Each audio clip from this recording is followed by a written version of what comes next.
Change the world with your voice.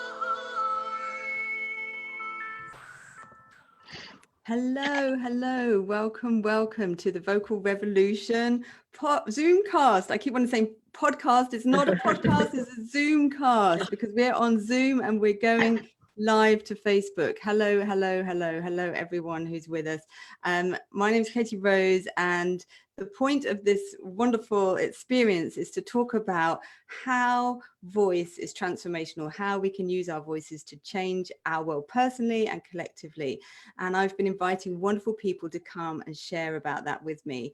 And last month I talked with Joe Hoare, Laughing Yogi, who shared all about how we can stay in touch with joy and laughter. And today we've got wonderful Esther with us. Hooray, Esther Austin, who I just want to give a big introduction to and a big thank you for coming to join me today. It's just wonderful to have you.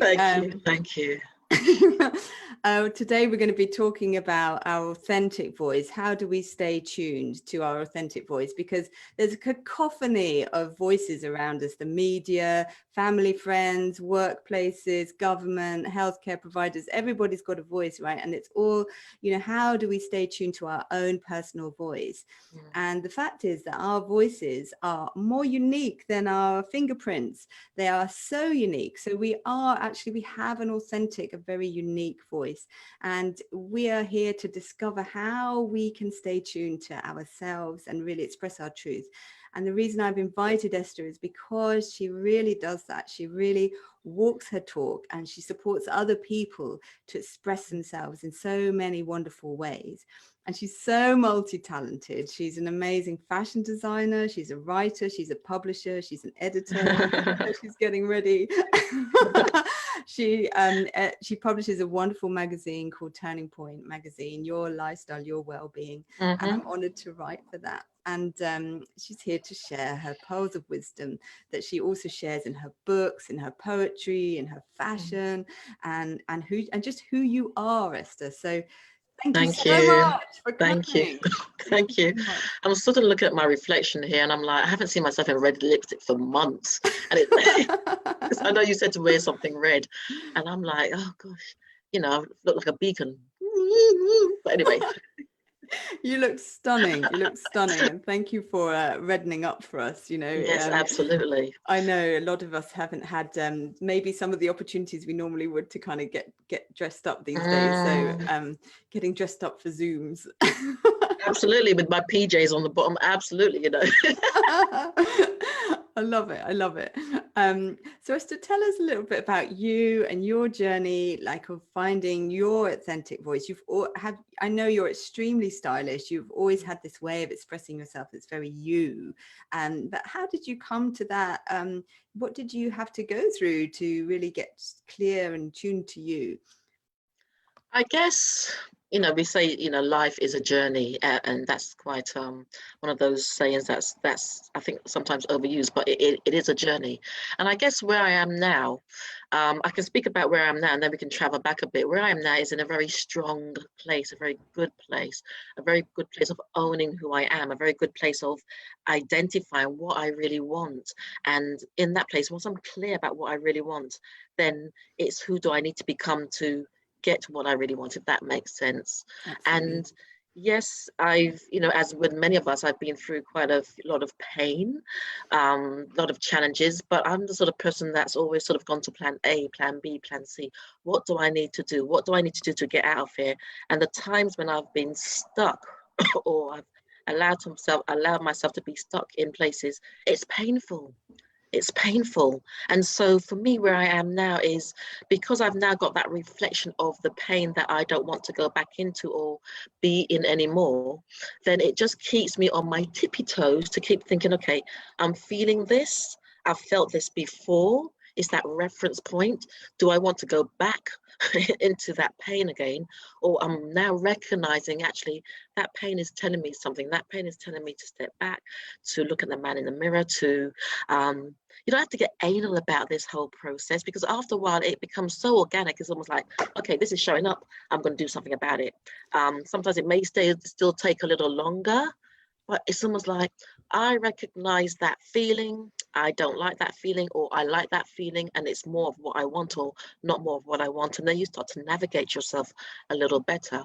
So if I go back in time to where I've come from, I guess very briefly, I'm from a Barbadian heritage, of Barbadian heritage. Had three sisters, lost one when she was 38 in 2006. So that experience, amongst other experiences, have really honed me, or I would say honed the experiences that I have. But also I've learned that they don't need to identify who I am as well. Is that making sense? Absolutely. Um, and the and I guess growing up I was quite a quiet child, but I used to play with the fairies. Do you know that, Katie? When I'm in my room, I always used to dance, and I still dance. I dance with my granddaughter, and I used to connect with the fairies because I always remember looking up and just prancing about, being in my own world, never quite understanding the world around me because I saw it through different filters, through different eyes, and also always having the experience of being the other one on the other side, especially at school when they've got to pick you for a team, you're always the last one standing. And I'm like, oh, whatever, because it didn't really bother me. But I realized that when I started to show up for myself more, so when I started to win, and in the school sports day, I would always come first. And after that, everybody wanted to be my friend. But I'm like, no, dudes, you weren't my friends before. You don't have to be my friends now. So I guess I started to learn to really step into that individual space within myself quite early. It wasn't always easy because sometimes I wanted to be part of the crowd. But two reasons: I had a really strict father, strict parents periodically, and also the times when I stepped into those clusters of others or people, it never went right. I would always end up on my face, and I used to think, how comes everybody's all right to be in a crowd and it doesn't work for me? And I realized that's the way it's supposed to be, and I've got comfortable with that. I like my own space. I like my own company. I don't need to be around, or I don't need to be with somebody to do something.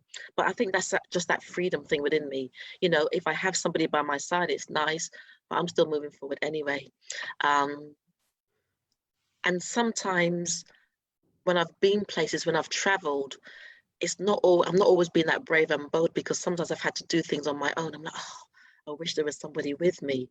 But I always like to challenge myself mentally, spiritually, physically, and I would challenge myself out of that position, say, okay, you're on your own. You've got to go into this scenario or circumstance. Just go. And it's always been okay.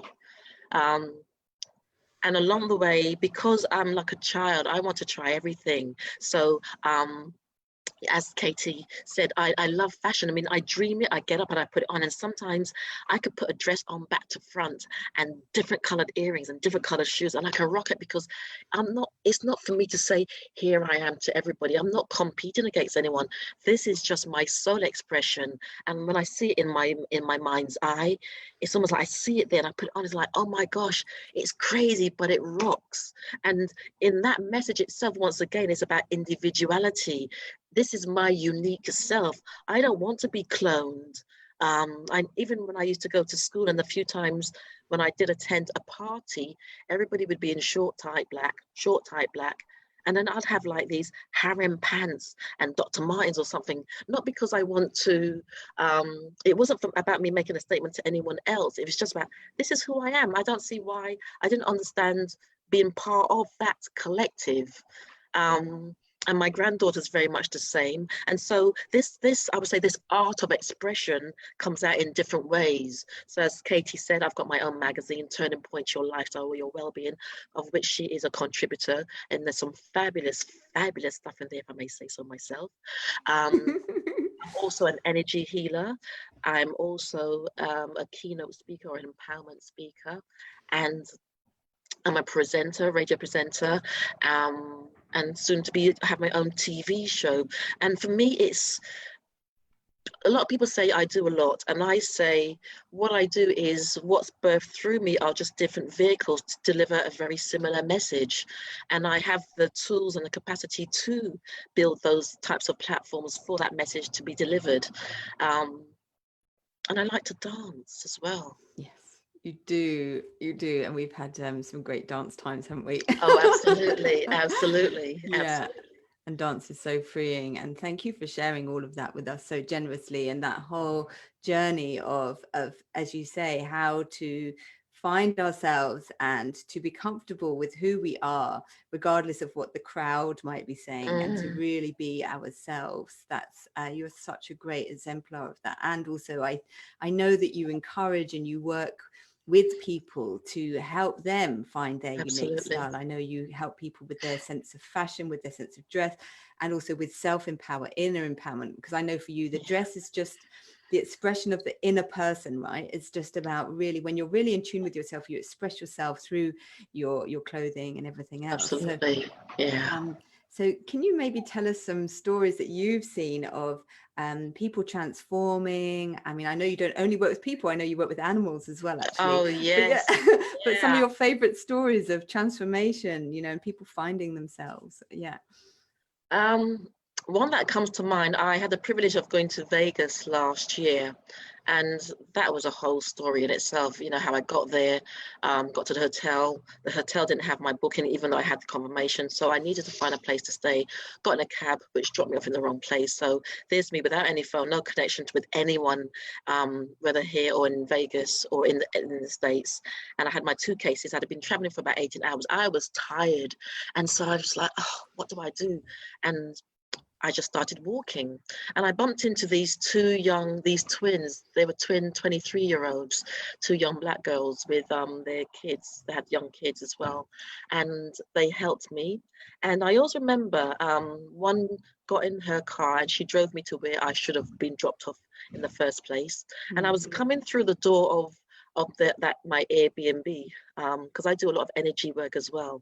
And I just had this vision of her grandmother just went bam. And I said to her, do you mind? This is what I do. Because sometimes you've got to be careful when if you get a message, because people might think, oh, the freaks come out at night. No, I'm not a freak. And I just said, I just sensed your grandmother around you. And she started crying because they had been brought up by their grandmother, because their mother had been a drug addict. And the grandmother had died the year previously. And so they were just trying to live. They were struggling. They had just managed to get their 16-year-old sister out of the social care system to support her so they can all live together. And I tell you, Katie, that was just so amazing, because she was just so grateful, and she cried and she shared, and she goes, I've got to get my sisters to meet you. And so in a sense, I became a bit like a surrogate mum to them for the short space of time I was there. And when I was leaving Vegas to go to LA, I had a sense that get them to come over because I had moved to a hotel by then. And I said, get them to come over to the hotel, had some snacks, and we talked. And then I just gave them a reading and an energy session. And these girls, they all cried. They cried. I've never seen so much crying in my life, but they were crying from the pain. They were releasing that pain. And they were just so glad that somebody was able to see into them. Someone was able to see into their pain, into their distress.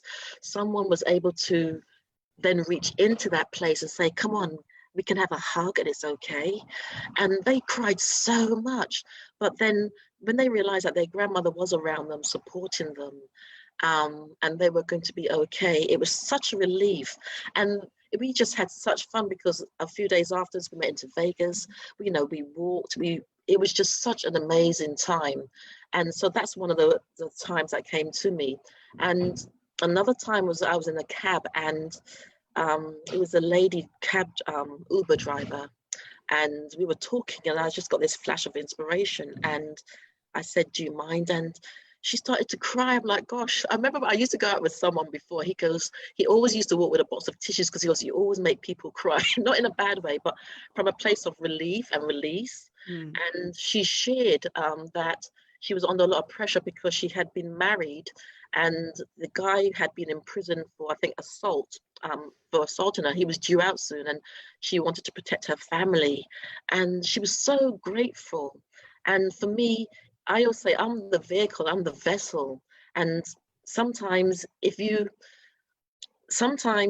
don't feel that you've got a message to share, or you don't feel that you can share it because of how the person might take it, just close your eyes and ask, is this the time to share this? Because oftentimes, because you're the vessel, you've got to share it, man. You've got to share it. And I mean, there are so many others. There was, because I do a lot of work with young people as well, because they call me auntie. Do you know how that sort of makes you feel aged? All right, darlings, let's sit around and have a session, shall we? um, but you know, a lot of these young people, one thing they keep saying to me is, we want to reach out to elders who are honest. And I'm like, what do you mean? And they're like, we want elders who are honest. And that is really powerful, because in a lot of their experiences, they've come across elders, and it's not that they expect everybody to be on this pulpit, but they just want someone who can be honest with themselves. So if, you know, I can hold my hand up if I do something wrong, you know, I would say, just, you know, I hold my hand up, I take accountability. But for a lot of, sometimes with the elders, because they're elders, they feel that they have this autonomous kingship over, and it's not. You know, respect goes both ways. We have to own our shamong, so to speak. Yeah. Yeah. And so I guess those are two of the most powerful. I mean, there's loads of others, because when I travel, you know, and men don't often open up to anybody, but I find, and I feel that's a blessing, and I take it kind of humbly, that a lot of men open up to me and they share. That, you know, they'll just be talking, and then I've never done this before, and I sit there and say it happens all the time, and I respect that space that they've opened up and shared. Yes. And that's why what you're doing is so powerful also, Katie, because I know sometimes we may say, oh, men, women, this culture, that they don't share, they don't speak, but we have to learn to speak, you know, regardless. Now we have to learn to communicate and express. Yes, we do. Because we are seeing the back end of what that's creating. Yes. And it doesn't, sorry. Yeah. Yes, absolutely. I'm just agreeing. Yeah, absolutely. Yeah. It's just coming into that strength of truth. And there's so many layers to what you've just shared with us, which are just so phenomenal. Firstly, the staying in tune with your own intuitive voice, so that you follow through when you have those feelings of and intuitions towards others, and then also being that space where others can speak into and share and release their feelings, their tears, their deepest feelings. And I think that's one of the things that I've always felt from the first day I met you. I've always felt I can be who I am with you, and that you see me, and that you see people's that's what truth. comes up. You've just said it. That's wherever I go, that's one thing people say, you see me. And sometimes I'm like, what do you mean? Because they said, you've just said X, Y, Z. And I said, what? And they said, but nobody else has said that, or nobody's seen that. And for me, it's obvious because I can see it, but I realize that it's not always obvious to people, because oftentimes we're so caught up in our stuff. I mean, a lot of people are just trying to manage life. But that's one of the gifts. I see you because and even if you're the only person in a person's lifetime to see them, do you know that can make a difference? Yeah. But sometimes people aren't ready to own that. A lot of times people aren't ready to step into that space. And I know I've had to learn not to be frustrated about that. There was a very fine line at one point between me wanting, you know, understanding the difference between saving and supporting, because of my compassion. And I've had to really, really work on stepping back. And it's almost like sometimes you think, please, but they've got to go. We've all had to go through our own process. I mean, even there's a couple of times when I should have done something and I've been told, and I've stepped into it, and pow, you know, it's been incredibly painful. And I'm not saying that I or anybody else would never go through any pain, but sometimes if we can help ease that, seriously, if we can help ease it. If we can ease it, and we can ease it, as you say, there's many ways we can ease our pain by staying tuned to our inner voice that often internal sat nav. Internal sat nav. That's what we always say, isn't it? You know, that guidance that is actually saying, hey, don't go down that dark alleyway tonight, or do go down and meet that person, they need to talk to you. And that those kind of prompts, those inner prompts, we're all getting them all the time.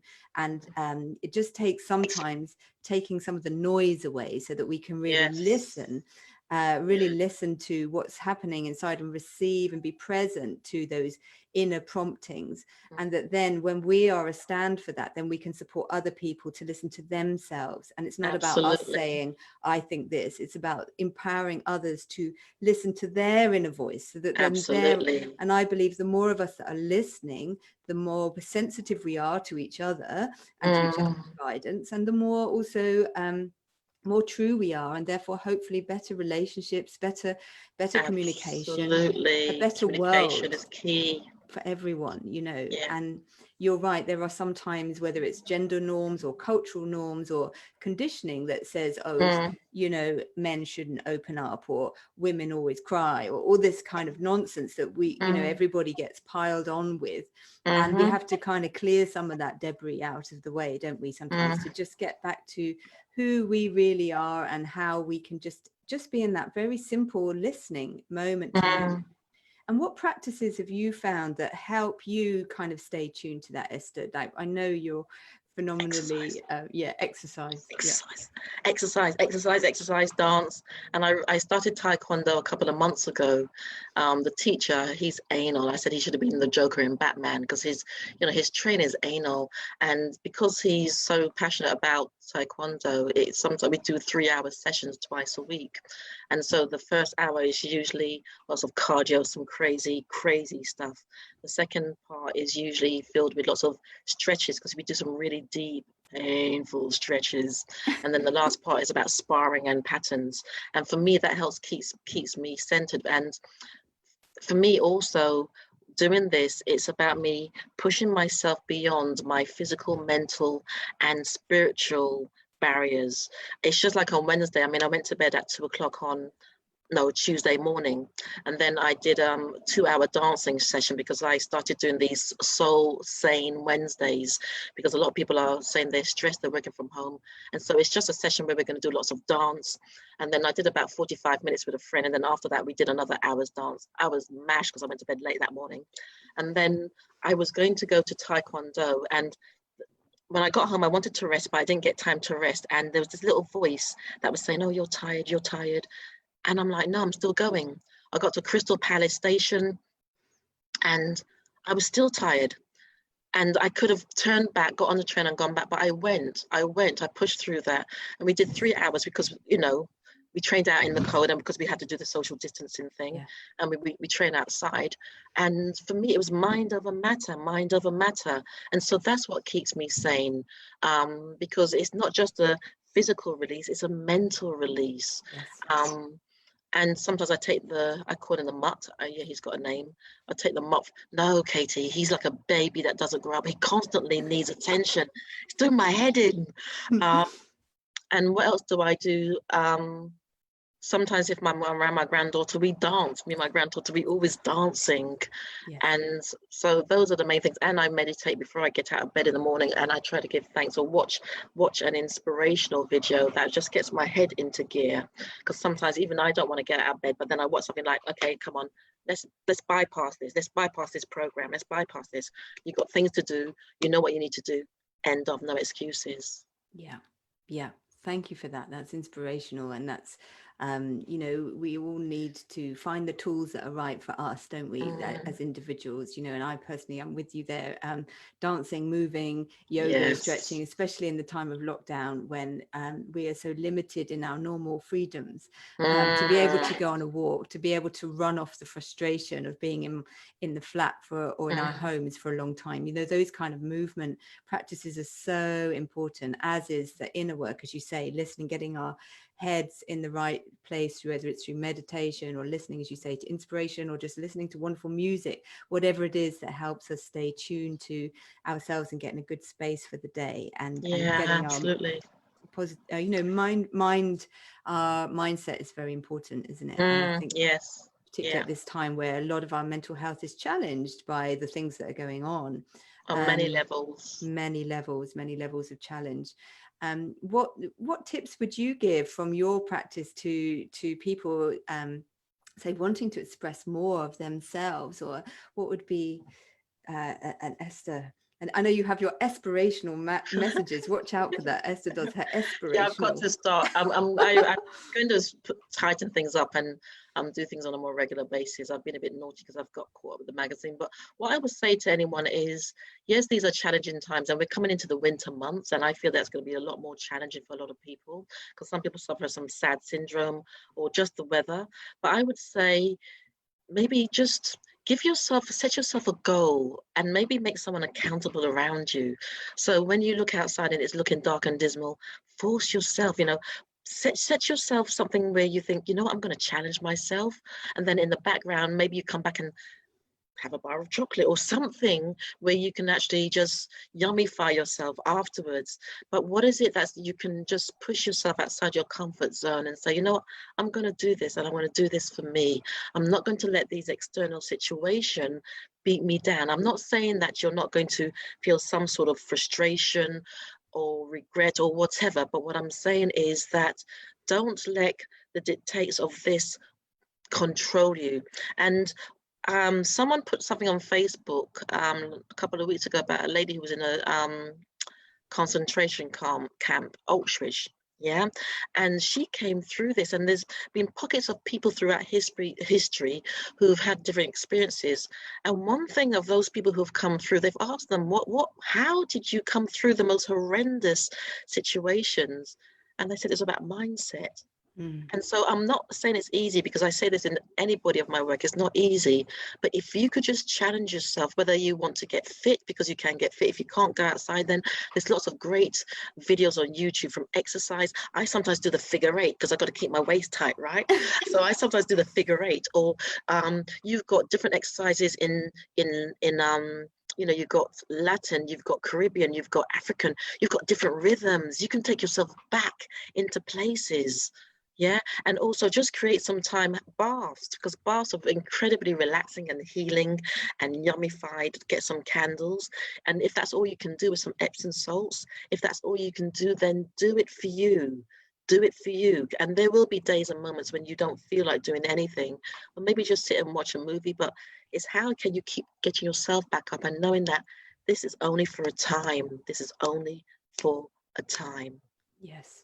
Thank you for that encouragement. Thank you for that encouragement and inspiration to look after ourselves, and also set ourselves goals and be accountable to them. And I think you mentioned as well, it's very important to build in support systems, and I know you and I talk about what we're doing, what we're going through, what we're aiming towards, and it's good to have buddies. I know we can't necessarily always be in person in the same way at this time, but we can still pick up the phone and say, how are you getting on with that thing that you said you're going to do, or and cheer each other on, encourage each other to say, hey, have you written your book yet, or how's it going, and those kind of things, isn't it?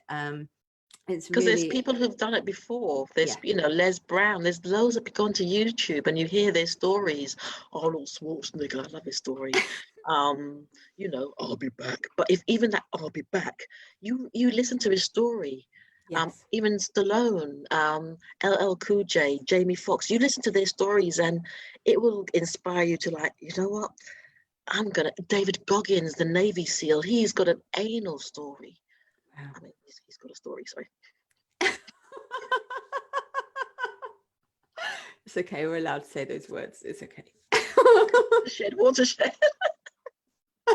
I knew we would have a laugh, Esther, and I knew it'd be spontaneous, so it's all good.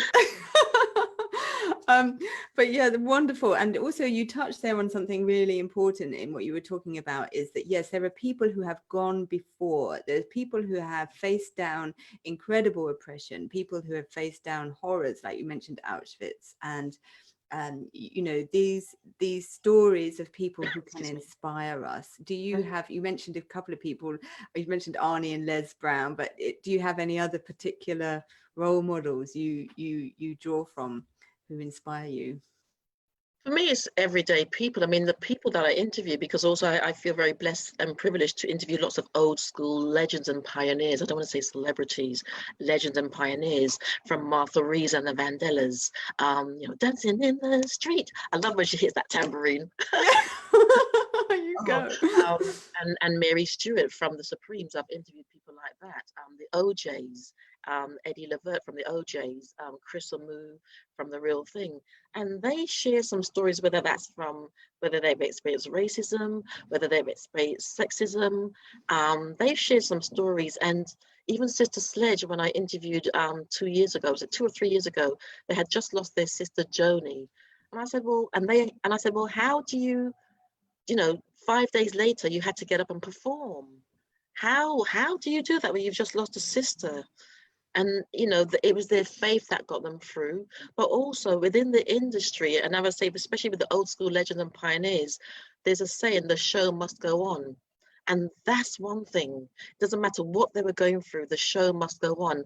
And even Eddie Levert from the OJs, he lost 2 sons within the space of 2 years. And I said to him, how did you? And he goes, they made a pact amongst each other that no matter what happened, the show must go on. So we're not saying it's going to be easy for everyone. And also, not everyone's going to be able to pick themselves up. And we get that. So we're not disputing that. And we're not and it's not about putting you down. But this is just offering tools and tips to say, when you are feeling in that place, there are people all around you that you can draw inspiration from. And you may not be able to pick yourself up maybe here and now, but it may be that drop of that aha moment for you, so that later down you think, oh, I met this person, I read that story, so now I can get back up.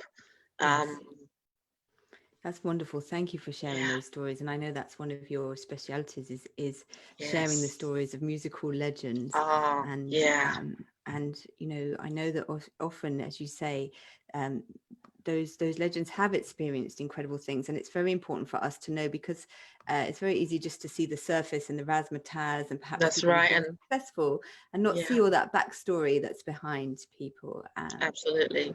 Even now, a lot of them, I mean, I'm going to be interviewing Paulie Carmen from Champagne, How About Us? And he's just been through, he's had a year, he's had such a year. And yet, when you speak to him, he still has that giggle, he still has that enthusiasm and that passion to sing and if I may say, and I feel for a lot of these legends and pioneers, also what keeps them going is, yes, the show must go on, but also they know that they have been gifted a gift to share. Yes. And so that means they take themselves out of the equation, because God has given them a gift to share, and that's where a lot of them come from. Yes. Yeah, so and it's sharing that truth, that inner truth that we keep coming back to, is that inner voice of what's inside of you that's unique to you to share. And everyone I know has something unique, and it's whether you make amazing cakes, or whether you're just you're an artist, or whether you're just an exceptional architect, or who knows, but everybody's got their own special things that are totally unique to them. And it's staying tuned to that I believe brings us the most happiness and the most resilience in the face of, certainly I know that singing has got me through many, many, many difficult times. Just knowing that I can sing about something and let rip, release. Release, that healthy sense of release, which, as we said, dancing and exercise can also be. So whatever our gifts are often our own tools for kind of healing ourselves in a way, isn't it? And they then can also support change in the world. So, we've just seen the biggest civil rights movement in history. 18 countries, I was told, and all the states of the US involved in protests around the world. Incredible movement after the tragic murder of George Floyd, and seeing that happen, and seeing how the world responded, and that world has stood up, and people have taken their voices to say, no, we cannot have this happen in our times anymore. And I know you do a lot of campaigning around racial justice, and you're involved, and I know that you were just this week interviewed on Islam channel about talking about how can the Islamic community and the Black community support each other about unwanted narratives, and how we can learn from each other. So I know you're very active in creating those new narratives and helping people stay empowered. So what can you share with us about that, your experience of that, of raising voice for justice, I guess? Yeah, it's interesting because like I said, the people are needed on every level of activism. Yeah. You've got the foot soldiers, you've got those who will be banging on about something from a place of anger, and then you've got the policymakers, and then you've got those on the spiritual realm, or I would say on a conscious realm, who could hold a really wide space for all those narratives to be played out in.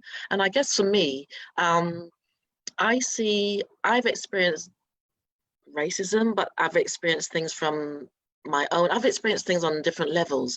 So in response to George Floyd, I believe even though it was tragic, I feel it needed to happen because that was the catalyst that was the match that ignited all the voices that had been saying for a while, we're not being heard, we're not being seen, this is what's happening in the community, this is what's been happening. That was the match that ignited everything on a global level. It's like a firework just going, and all of a sudden everybody was like, wow. And I do believe that as much as we are in this place, we were in the lockdown and the pandemic, it was a good thing that we were on lockdown because people were behind closed doors and they were able to see what was happening. If people were working and doing their normal day-to-day jobs, I don't feel we would have had the response that we had to this, but everybody was locked in a place and, we saw what was happening. And so for me, it is about championing your rights. It is about people having voices, and people have done that. They've opened up, they've come together. And it's interesting, this has also brought people together in an interesting way. And you talk of that, I believe the George Floyd thing and racism is one aspect, but then even with what's happening with the pandemic and things around that, around control, and once again, it is about locking down on people's voices. It's like a double whammy. Is that making sense? It's almost like being in the sea and suddenly the waves come together, two different things happening, and they get this catalyst, bam. Our voices, whether it's to do with racism, whether it's to do with socialism, whether it's to do with sexism, our voices will be heard because it's about the freedom of our voices. And one key thing is also about people, everyone, people, humanity, recognizing each other and coming together so that this doesn't happen. Yes, there will always be pockets of those others that are going to try to create and maintain the status quo in terms of how it's operated before. But for the big wider part of things, people are coming together because has been a time of revelation and truth. Everything's been stripped away. And so even if it's interesting, because I've had this conversation that the narrative that a lot of Blacks have had about who they are, you've also had whites, if I may say that, in the classroom listening to that narrative. And so we have to also understand that they have been drip fed. Is that making sense? And so now this I'm peeling around what's being fed to everyone. Yes. And it's scary for a lot of people because it's almost like, this is how I behaved, this is how I portray this person. Yeah. But also, I always, and in winding down with this, I always encourage people that we can fight the good fight out there on the battlefield, but still maintain your eye, keep your eye on what you need to do in closed doors around your own family, around your own stuff. You have to have both working in tandem. Yes. Yes. And that's so important, isn't it? Because that alignment of staying true to and being true in ourselves and in our most immediate and personal life, and then also how we radiate out to the world, and there's many. Actually, my granddad was a parson, and he used to talk about this struggle of, it's all very well going out and doing good works in the world, but is your house, are you keeping your house clean? Are you taking care of the people at home?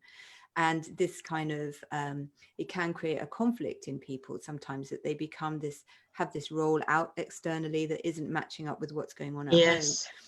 So I think that what you've touched on there is very important, and that it is, especially when we become involved in activism, which can take a lot of energy, that we still nurture the home base and we still take care. And so many things you've just said were just so phenomenally important, that we stay connected to this innate sense of our humanity and seeing each other and peeling off those layers, like you said, of you know, I mean, certainly it's something I feel blessed that I had to come to terms with it quite early in my life.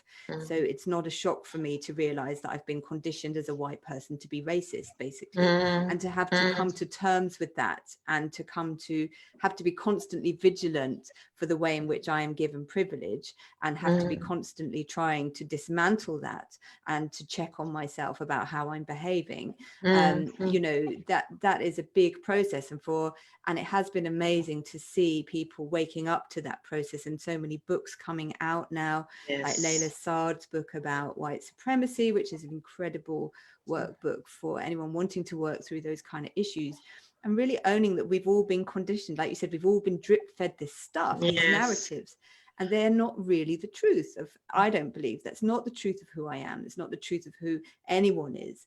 And the truth is our shared, as you touched on, our shared humanity, and seeing each other for who we really are, and holding that space for each other to come into who we really are. And I know that's what you're doing in the world. So amazing.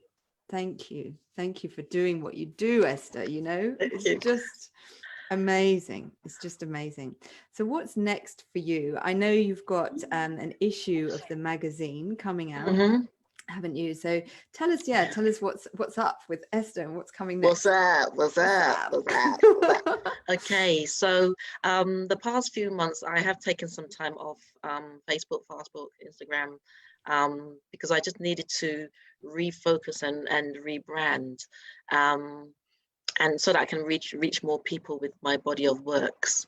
And so for the next issue of the magazine, that should have come out in autumn, but you know, stuff happened, so it's going to come out for the winter issue, and it's called Coming Through COVID, a Caribbean Experience. And so I've got some really great stories about people's experiences of how they've managed coming through COVID, and we still are coming through and going through. And I've got a couple of voices of some young people in there, which is really, really great. And then I'm going to just be producing a short supplement around health and well-being, because there's an incredible story of some huskies, where are they? In the West Midlands, I believe, who are involved in a body of work of supporting people who are dying. They're 3 incredible huskies. Their stories are amazing. So I'm going to do a health supplement, and of which Katie is, we say she's a contributor. And then what's coming up is my radio show. You know, it's interesting, I've tried to do radio on so many other channels, and it hasn't worked. And I think this is just a universe saying, set your own up. So that will be in play. And I've got some amazing people lined up for that. I'm gonna take this off, it's just too red, man. I've got some amazing people lined up, like Benny King's son, like I said, Paulie Carmen from Champagne, the Fabulous Five, I've just speaking to them from Jamaica, and Andrew Casanova, who's done an amazing retake of Earth, Wind and Fire, After the Love Has Gone. Amazing. Wow. So we've got lots of great legends lined up to interview, and the Whispers, and the beat goes on. All of them are lined up. Yeah. And then hopefully like a TV setup as well. I'm just getting my head around that. So basically it's just, you know, elevating the vehicles that I'm doing to interview. So there's a magazine, the radio, and then there will be like a TV show. And it's just, for me, it's just to capture, as Katie said, capture people's voices, capture people's stories, as we all are doing. And it's not just to inspire others, but also for me, it's about keeping these old school artists, especially relevant. They are still relevant. And a lot of them were saying that, especially in the States, a lot of them, you know, they've been disbanded, but they have a story, and a lot of them are bringing out new music, new stuff. A lot of them have books out, but also their messages are so profound. Yeah. And so that's them. But then anyone that I interview, their messages are profound. And I would say, winding down, that the last thing, and I'm hoping to bring out a book of humor for Christmas, because I think it's really important at this time. I've just taken Aunt Gertrude's slot from the magazine and just condensed it into this book of humor, which is really needed at this moment in time. Yes. And next year, my fashion range is going to be out. Woo! Fantastic. So I just can't wait for that. Yes. And tell us about Aunt Gertrude, just for anyone that doesn't know who she is. Gertrude, where is she? She's here. I've got her here somewhere. Okay, so Aunt Gertrude is Turning Point magazine's very own agony aunt. But she tells you things from a, I would say, a personal, intuitive perspective, but Yeah. also with a sense of humor. So here's Aunt Gertrude. Oh, there she is.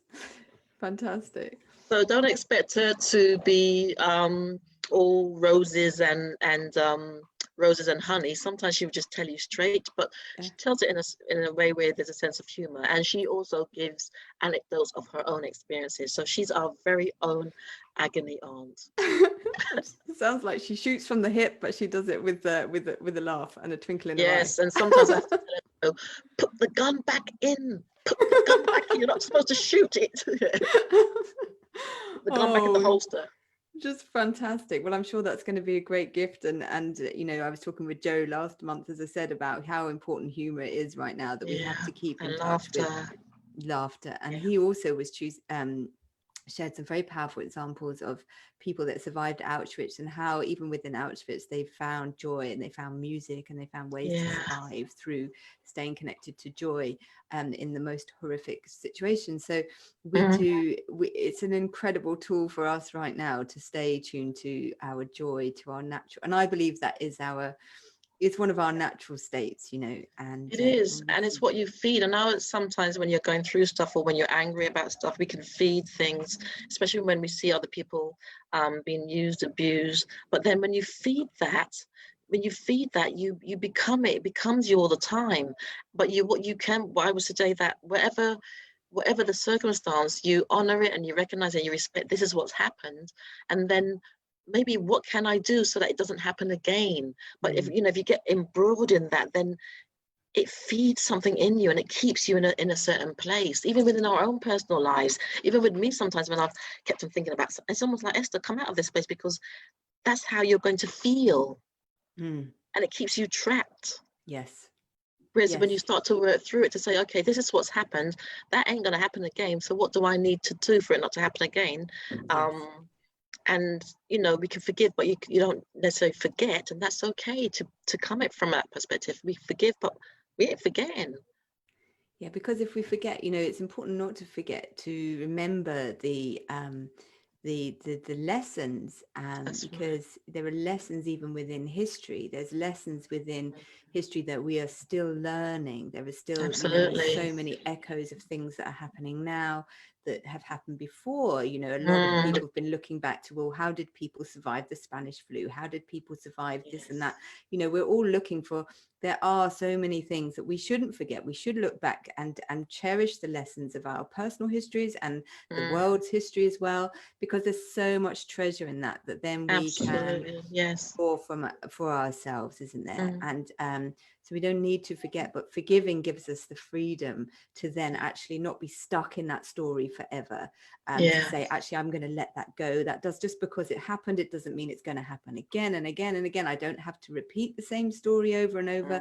I can change, and the world can change, and I can support the world to change. And that's what I believe we're seeing at the moment amidst people's struggle, that a lot of people standing up saying, I want change. I want, when we come back out of lockdown, I want things to be different. Well, if we want things to be different, we all have to be active, don't we? And I think if we all do our bits and we all raise our voices in the way that we can each do, then it all contributes, doesn't it?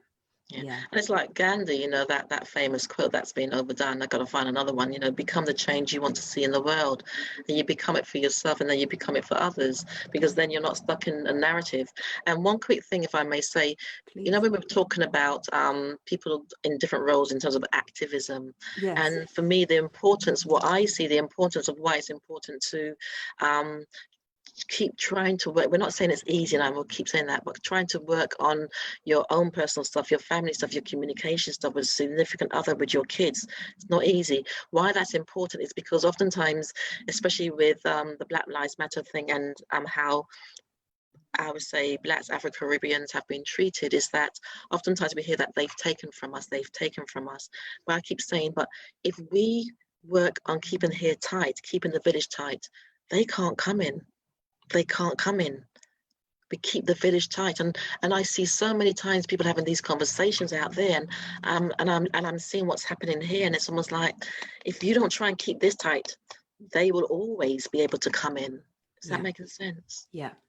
Yeah, because when we've built those strong, resilient relationships, whether they're our personal relationships, our core team of people around us, whether that's family, friends, partners, you know, just having that really strong, solid base, then, as you say, you're less vulnerable. And also, of course, within self, that's fundamentally going to start within ourselves, isn't it? It has to start with your relationship with yourself. And certainly, I've had to, and you've helped me learn a lot about how to stay in tune with that real, even if it's just as you started right at the beginning today, when we were saying, what is it I need, and what is it I need to do to make sure that I get what I need, and how I staying true to that inner listening to who is really me and what do I really need, not, and then building from there out into positive relationships, and then activism as well. I mean, it's amazing, isn't it? And it does all line up on all these different levels, interact, don't they?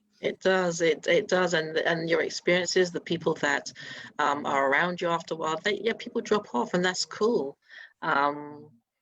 People drop off, and that's fine, because it's and never feel, and it's easy, also quite easy sometimes to want to stick with people and bring people with you, and sometimes you're holding on, no, you've been my friend for years, but it's almost like the universal God is saying, it's time to let go. It's time to let go. If they're going to grow, if they choose to grow, you can grow together like a bud, that's fine. But if they don't, it's okay to let go. And I remember a couple of times I tried to hold on, and it's almost like I can feel my soul dying. And then it's like, just let go, and it's okay. And the more connected you become with yourself, actually, it doesn't really matter, because I can go and do what I want, when I want, how I want. I don't have anybody in my head, oh, it's cold, it's raining. Oh, just put on a raincoat if it's raining, take off the coat if it's cold, if it's hot, you know, and just follow my internal sat nav. And I've had to go on a journey to learn to really be in that place.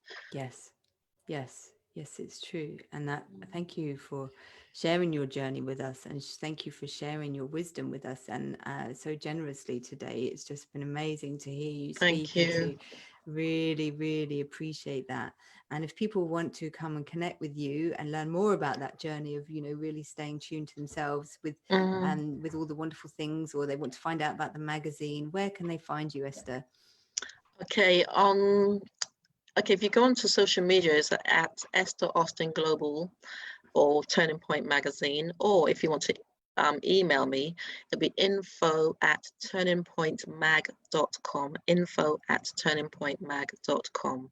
I'm going to have my Esther Austin Global website up pretty soon.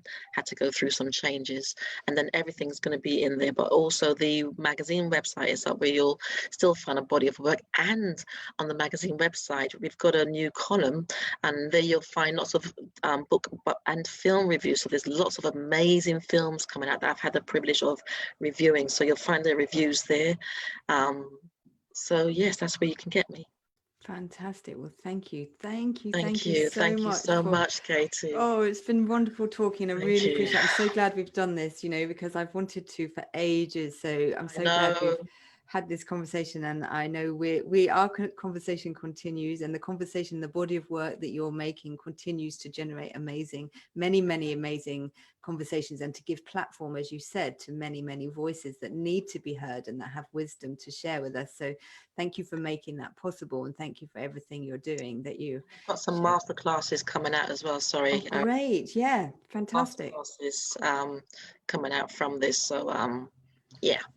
Fantastic. So yeah, watch out for the opportunity to go and rock with Esther, and a masterclass with Esther is going to be great fun, and you can be sure you'll be dancing and doing all sorts of things. It's not just like sitting with the notebook. It's definitely going time, you know. Yeah.